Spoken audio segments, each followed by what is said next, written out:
Stambulo konvencija irgi yra ideologinis klausimas. Jo bandoma padaryti kažkokį išskirtinį smurtą prieš moteris. Tarsi nebūtų įstatymų, kurie draudžia smurtą prieš bet kokį žmogų, prieš vyrą, prieš moterį.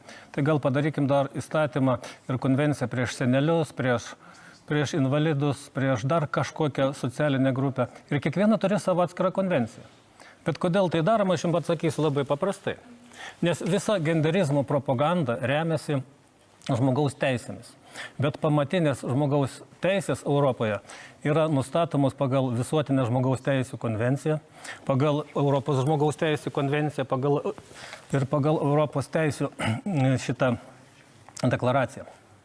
Jose nėra nei vieno žodžio apie mažumas, apie seksualinės orientacijas ir apie kažkokios dar pasirinktinės lytis. Visa tai yra sukonstruota ir išgalvota. Bet tam, kad šitą pagristi, yra norima įvesti žūtbūt į teisinę sistemą žodžius socialinė lytis.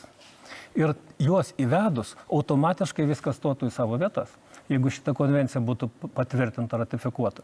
Nes tada viskas būtų kalbama, kad tai yra lygiavertės lytis, kaip ir visos kitos lytis, ir tada viskas atsirastų taip, kaip ir norima padaryti. Aišku, po to sutartyje dėl ES veikimo, vėlesnėse jau visiškai nesenose sutartyse atsirado šitie dalykai, bet pamatinėse žmogaus teisų dokumentuose nėra.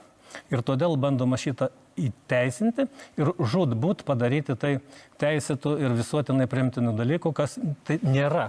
Ir dabar Europos tas pats žmogaus teisų teismas, priiminėdamas bylose sprendimus šituo klausimu, jie remiasi, žinot kuo, 12 straipsnį dėl privatumo.